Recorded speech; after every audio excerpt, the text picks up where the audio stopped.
Marketplace Food Court is you and your family's one-stop shop. Start your day at the breakfast bar with omelets made to order and traditional Bermuda codfish breakfast. The chefs will cook lunch and dinner to your liking. Along with the salad bar, sandwich bar, sushi bar, and fruit bar, the Marketplace Food Court is your kitchen away from home. Every day is hassle-free with nutritious meals from the Marketplace Food Court. Visit us 7 days a week. Homemade cooking, quality service, all at prices you can count on. Live from Bermuda Broadcasting, this is ZBM TV9 News. Good evening, everyone. It's Wednesday, October 25th, 2017. I'm Jasmine Patterson, and thanks for joining us tonight. The regulatory authority facing legal action as the island's main telecommunication providers try to force the RA into taking action, which they say will allow them to provide investment opportunities and better service. And as Gary Moreno tells us in this report, the telecom companies claim the authority has failed to perform its duties in that regard. The regulatory authority is required to review the telecommunications market every 4 years. The authority has, however, failed to complete that review by the end of April this year as mandated. The last such review was completed in April of 2013. The market review is used by the RA to determine how it governs the operations of the local telecom entities. This includes pricing obligations and other means of preventing the major players from taking advantage of the market because of their size. With that in mind, One Communications and Digicel maintain that because the RA review is more than 4 months late, the rules put in place by the organization 4 years ago have now expired. But not so, says the RA, which argues that it did not have time to carry out the market review and that there is no harm in keeping the rules put in place 4 years ago. Further, if those rules were removed, the telecom providers could well capitalize on the situation and ruin, if not eliminate, competition. However, the telecom providers counter that they are seeking to act and offer services without being hindered by 4-year-old restrictions, especially given the dynamic nature of the telecommunications industry, with technology changing as quickly as it does. These products include internet, cellular, and television services. Further, they contend it's not enough for the RA to impose rules on the assumption that market abuse might happen. In 2015, we're told the RA hired an accounting firm to carry out the market review. Then in May of this year, they issued a request for quotation, or RFQ, to select another consultant for the market review. The RA expressing that it was not satisfied with the work done by the previous accounting firm. It, however, never disclosed the report, which reportedly cost a significant sum to complete, and refused to do so in these proceedings. Given the situation and its impact on business, One Communications, BTC, and Digicel have filed suit against the RA for failure to complete the all-important market review. The matter is being heard before Chief Justice Dr. Ian Kawley in the Commercial Court, with attorneys Jeffrey Elkinson representing Digicel and BTC, John Westy, One Communications, and Alex Potts, the Regulatory Authority. Gary Moreno, reporting for the Bermuda Broadcasting News. Elsewhere tonight, the situation of a manager employed by stevedoring services being fired, which led to dock workers downing tools last week, will conclude with arbitration. Bermuda Industrial Union President Chris Ferbert gave an update on the matter today. Grossly unfair is how Mr. Ferbert at BIU headquarters today described the situation where a stevedoring services manager at the Hamilton Docks was fired after 27 years of employment, leading to unionized colleagues downing tools in protest last week Thursday and Friday. Mr. Ferbert said parties met over those 2 days with a representative of the workforce development. However, by Monday, the company ultimately rejected their offer. The BIU understands management's right to hire and fire. We recognize that right. We recognize the management have a right to choose their management team. We never insisted that he give him back his manager's job. What we said to him is that, it's for somewhere else in the company you could put him aside from taking his employment away from him. That's the suggestion that the workers put on the table almost from day one. I was at those 6 meetings with them the whole time, and they had never demanded that he be given back his management position. Never. While the action led to delays in non-essential cargo getting onto store shelves, Mr. Ferbert maintains the workers were within the law. At no time, either Thursday, Friday, or Monday, did the workers refuse to deliver any essential cargo. all essential cargo was discharged off the ship and also delivered. So anybody who says that the workers didn't fulfill the obligation under the 1975 Act because they're essential service, they delivered all the essential items that needed to be delivered either off the ship, on the dock, and off the dock. Mr. Ferbert also taking, quote, great offense by MP Michael Dunkley's criticism on the expediency of this matter. Workforce Development reached out to us a day or so after that incident happened on the docks. We were at Workforce Development, and then we were talking with management. So it's not like we weren't trying to reach a resolution. The way how Mr. Dunkley would make a sign is that for almost 5 days, that's grossly incorrect. Because what happened between Thursday, Friday, and Monday? The workers were delivering essential cargo. So let's just say, ultimately, it was 2 days where they didn't work. It's not almost nowhere near 5 days. So it's exaggerated. Following Home Affairs Minister Walton Brown Jr. referring to the action as a strike, Mr. Ferbert firmly states the workers did not break the law. The 1975 Act was created to make sure that, there are essential things in this country that need to happen while people are protesting. And whilst the union has its challenges with the Act, we try the best we can, where we can, to try to honor that Act. And that's why when you look at the events of last year, the workers were on the hill protesting. They left the hill and went to the dock to take all the essential items off the boat. They put them in the yard and they delivered all the essential items. So we're being responsible. We're not being irresponsible. That's a change from what might have happened many, many years ago. As it stands, the individual who remains unidentified is currently unemployed and has received outstanding vacation pay to date. It's estimated the matter will go to arbitration in 4 to 6 weeks. Hamilton dock workers resumed work on Monday. Stay with us. More news after the break. You can count on us. USDA ribeye boneless steaks, only $18.99 per pound. Imported cluster tomatoes, just $2.99 per pound. For a frozen treat, Friendly's ice cream, only $5.59 for a 48-ounce tub. Lyman's wild blueberries, just $5.49 for a 15-ounce bag. Sargento sliced cheese, only $4.59 for a 6.67-ounce package. Visit our website at www.marketplace.pm for more weekly specials.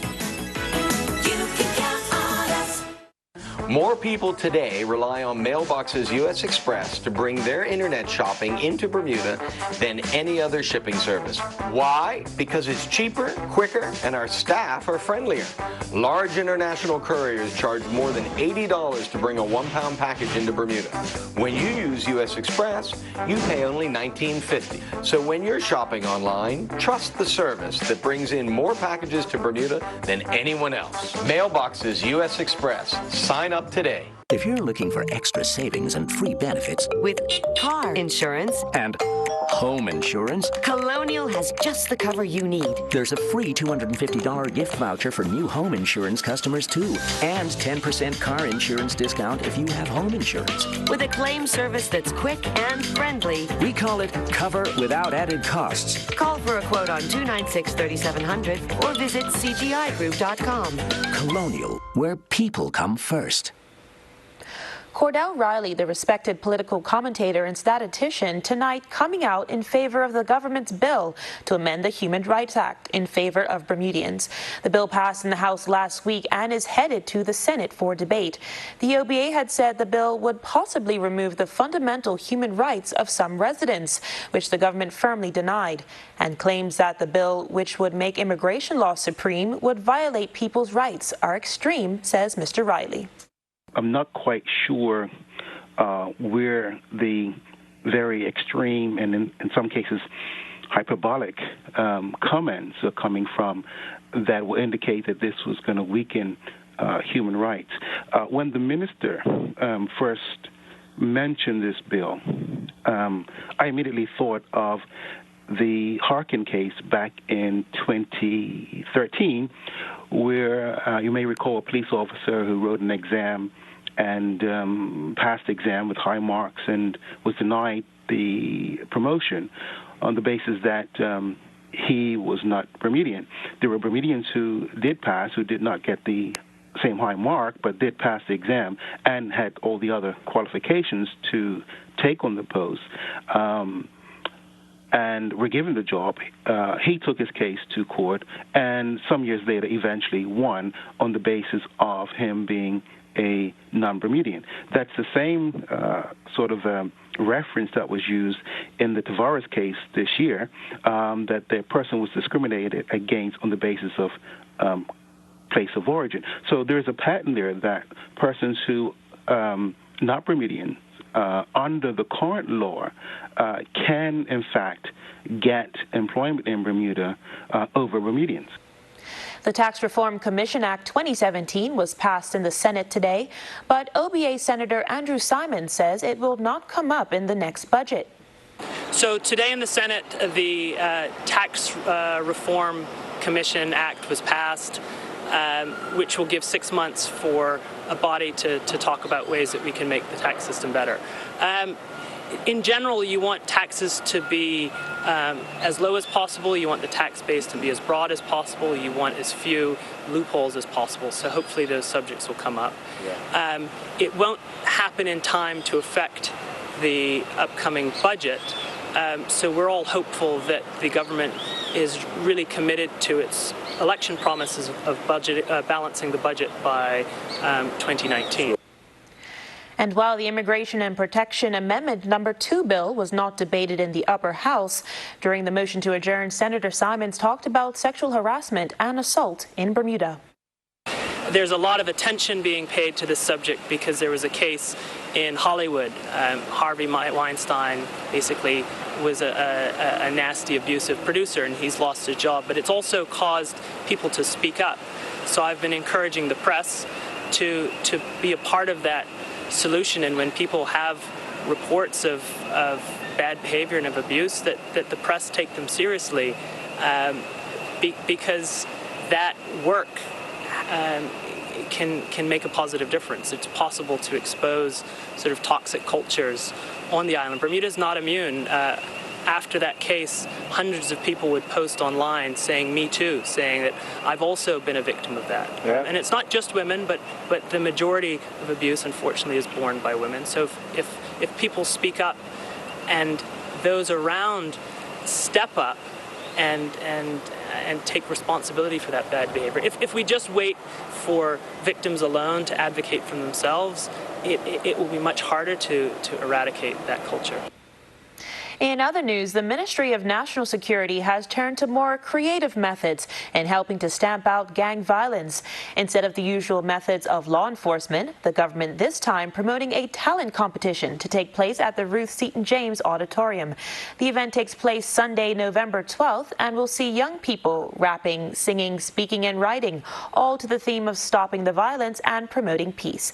Here's Wayne Keynes, the National Security Minister. I am pleased to note that we are partnering with Pink Sands Entertainment and with this event, and we are excited working with this community partner to engage our young people. This competition will tap into the energy, the creative spirit of our young people, and I am excited for the opportunity that it presents. We are determined to prevent our young people from joining gangs and engaging in antisocial behavior. This is our commitment to the people of Bermuda, and we hope to have your support, our community support, as we work towards ensuring a safer Bermuda for all. As you've just heard, the competition is being organized by Pink Sand Entertainment. Its CEO, Jonathan Tankard, sees the showcase as an opportunity. We are inviting our young people in schools across the island. If you have talents in rap, spoken word, music, singing, join this, be a part of this event. We are encouraging everyone to get behind our young people. We look forward to this initiative, the event, and continued working with the National Security Ministry. Thank you. And so in a nutshell, if you have a child in your family that can rap, that does spoken word, that likes to sing, this is an opportunity for them to win up to $5,000 in cash and in prizes. You heard it right, up to $5,000 in cash and prizes. We're going to have an event, and it's going to be Meet the Apollo, meets The Voice, meets American Idol, meets Bermuda. Again, the event is taking place on November 12th. For more information, email info@pinksandentertainment.com. Well, we can expect unsettled conditions tonight with moderate to strong winds and an increased chance of showers through to tomorrow. But we anticipate improvements into the weekend. Let's check in with the AccuWeather headquarters for the details. AccuWeather is presented by BF&M Insurance Group. We now go to AccuWeather headquarters. Good evening. Hopefully everybody had a nice day today. Tonight, not bad. A couple showers in places. This forecast is brought to you by the BF&M Insurance Group. We are going to see some changes tomorrow because this cold front right here is going to be a lot closer to us here in Bermuda. So we are going to see frequent showers, cloud coverage. It's really going to be kind of a gloomy day here tomorrow. We could use the rain, so that's certainly some good news. And then, of course, we will have some improvement by the weekend. For right now, the temperature across the island is 78 degrees, humidity in at 72%, winds out of the southeast 19 knots, and the waves inside the reef 2 to 3, outside 6 to 9. We do have a small craft advisory in place, so the ocean is a bit choppy. If you're heading out there on your boats, maybe not the best idea. You might want to give it just another day or so to calm down a little bit closer toward the weekend. For tonight, mostly cloudy and breezy with a passing shower or two, temperature at 73 degrees. Tomorrow, periods of rain, so we could see some brief downpours at times and a thunderstorm even. Breezy in the morning time and then kind of calming down as the day goes on with the temperature at 79 degrees. Our first high tide 1:02 p.m. today. The second one at 1:25 in the morning on Thursday. Now, if you are traveling, we do have a couple gateway forecasts for you. It's dry in Toronto, 54 degrees. New York, maybe some showers, 62. Boston, we're seeing downpours. Could even see some flooding. So if you're flying into Boston, check on that flight before you head out. Atlanta, gorgeous conditions. Miami, gorgeous as well. In London, 65 degrees with some rain in the forecast. In Jamaica, we're seeing some downpours there. So if you're planning on heading in that direction, you might want to check on those flights. 88 degrees. Barbados, Trinidad, some showers, some clouds. Very warm, though. So here we are Thursday. That's where we're going to see frequent showers, some downpours. It's going to be a gloomy day. Friday, some leftover showers, but then tapering off. Temperatures at 78. Saturday and Sunday, we're going to stay dry, mostly sunny. Temperatures at 77, which is right around average. And then Monday, we're going to have another cold front move through, and we will see a couple more showers passing across the island. 79 degrees, so nice and warm. Stay tuned to Ocean 89, Power 95, and Inspire 105 for all your latest news and weather. AccuWeather was presented by BF&M Insurance Group.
Challenge, new adventures, forge lifelong friendships, and earn an extra $5,000 to $6,000 a year. Good stuff. Be a part of a proud and honorable legacy of service. The Royal Bermuda Regiment is seeking volunteers. Let's go, guys! Call us at 238-1045 or visit bermudaregiment.bm. The Royal Bermuda Regiment, your regiment. Island Soul, where fashion meets comfort. Island Soul provides fashionable footwear hand-selected by our podiatrist that offers premium comfort. Located at 60 Victoria Street, Hamilton, Island Soul contains a friendly trained staff prepared to assist you with our vast selection of footwear, both male and female, with all sizes and widths available. Compression and travel socks, amongst other accessories, are also available in addition to a shoe modification and repair service, making Island Soul a one-stop shop for all your footwear needs. Hi, I'm I'm Charles Webb, inviting you to join me on Monday nights at 8 for Season 2 of Inside Bermuda Homes, a program showing how Bermuda lives. That's Monday nights at 8 o'clock on ZBM TV 9 for Inside Bermuda Homes.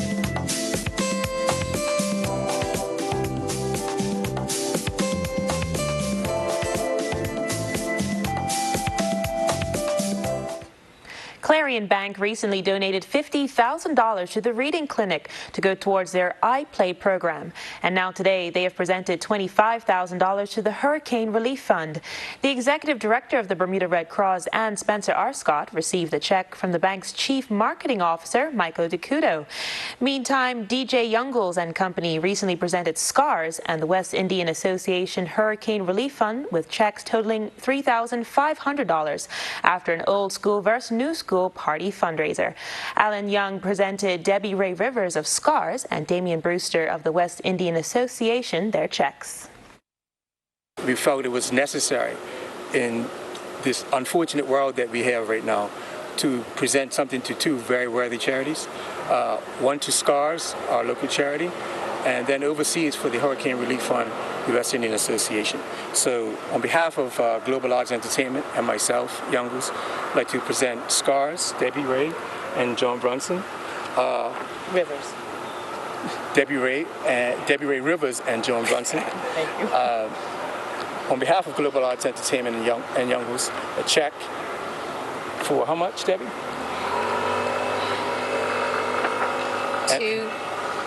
Open it up. Oh, open it up. Can you see it?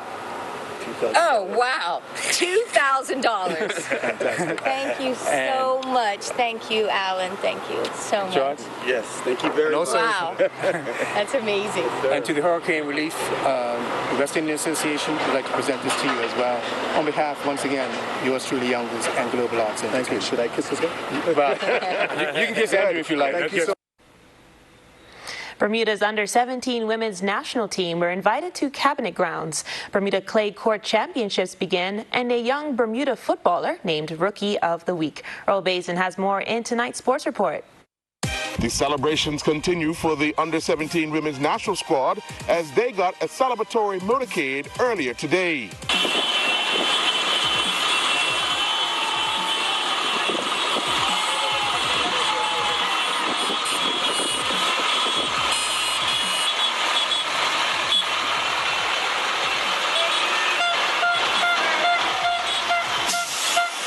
After leaving the Bermuda Football Association, the motorcade ventured through the streets of Hamilton before making their way to the Cabinet Grounds, where they were met by the Premier, David Burt, Sports Minister Zane De Silva, and Bermuda Football Association President Mark Wade. Following some words of encouragement, the players were presented with certificates of congratulations on reaching the CONCACAF Under-17 World Cup qualifying finals. Bermuda Football Association officials now await the conclusion of the South American Under-17 women's qualifiers before the dates and draws are confirmed for Nicaragua.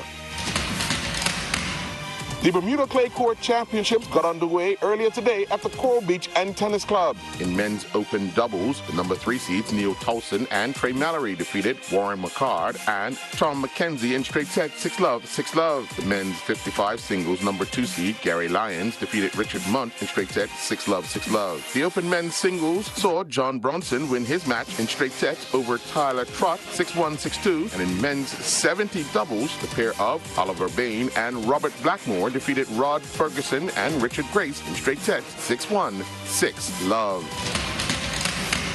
The North Atlantic Conference had announced its weekly awards, and freshman Zanawi Bowen has been named the NAC Men's Soccer Rookie of the Week. Bowen led Thomas College offense to a 7-1 victory over New England College in a rematch of last year's NAC championship game. The freshman scored 2 goals and assisted on 2 goals for 6 points, including the game's opening goal in the 4th minute against a team with a 1.78 goal against average. The Rubis Grade Squash Tournament got underway last evening inside the Bermuda Squash Rackets Association Club. 2 matches went 5 games in the B division, with Mark James defeating Nick Leach 13-11, 11-7, 7-11, 6-11, 5-11, while Susie Lacey defeated John Stout 11-7, 11-8, 2-11, 4-11, 11-6. In C division action, Joanne Bilby defeated Kevin Gillespie 11-8, 6-11, 12-10, 11-9, with Greg Fitzgerald also needing 4 games to defeat Kyle Thompson 11-3, 11-6, 10-12, 11-8. Prior to his game, Graham Boss got some tips from professional squash player and the tournament number 1 seed Michael Franklin, and he went on to defeat Shannon Rose in straight games 11-5, 11-9, 11-8 in their D division matchup. With the karting club season well underway, today we take a look at the current standings in each class. Nathan DeCosta is the current leader of the cadet class with 275 points, with Jason North holding a 42-point lead in the tag senior class. Scott Barnes has a commanding 126-point lead in the AL-206 senior class, with Jeff Souza leading the AL-206 masters class. The current leader in the tag junior class is Ryan Burgess, while Ryan Rebello is leading the stock Honda shifter class, and Devin Durant is the current leader in the shifter modified class.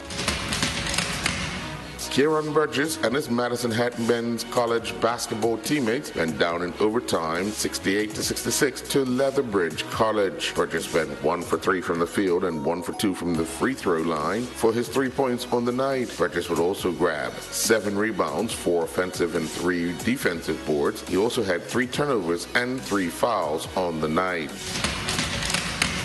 Maha Clark and her Queen's University of Charlotte field hockey teammates traveled to face number 9th ranked Limestone College for a second game in the home-and-home series. Queens were held scoreless in the match, falling 8-0 to Limestone.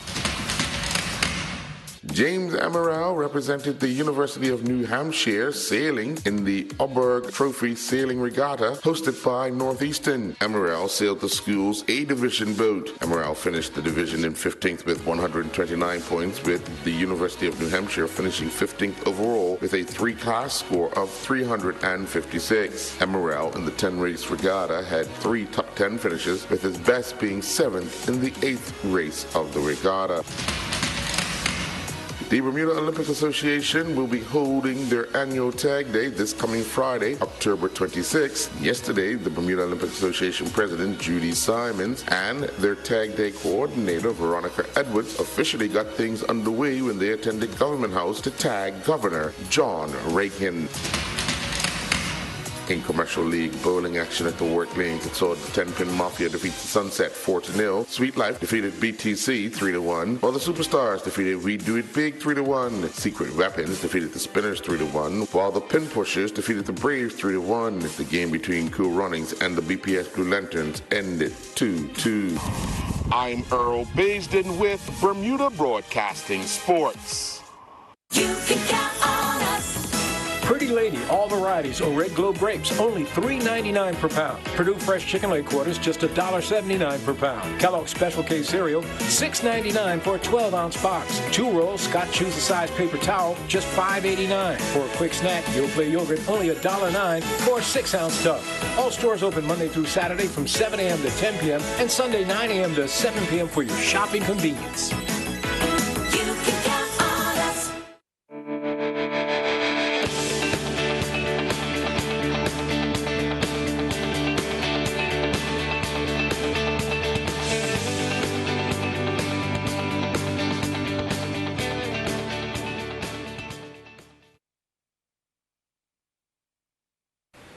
The Ministry of Public Works is advising the public that it has received great interest in its request for information, or RFI, to establish a technology hub. As a result, the ministry is extending the deadline for submissions to November 15th. The public will recall that the 2017 speech from the throne outlined that government will create a tech hub with the aim of helping to expand Bermuda's economy. In the context of the RFI, the tech hub will be a physical space in which startup companies and/or individuals can gather to receive receive the support to grow their businesses. Individuals using the Tech Hub will have access to the government's regulatory environment, tax advice, and other government services. The Hub will also serve as a business incubator for introducing, developing, and involving young people in the tech industry. Those interested should email ca.richardson@gov.bm by November 15th. And that's our program for this evening. I'm Jasmine Patterson. Thanks for watching. Good night. Jasmine Patterson's wardrobe and makeup is provided by Gibbons Company.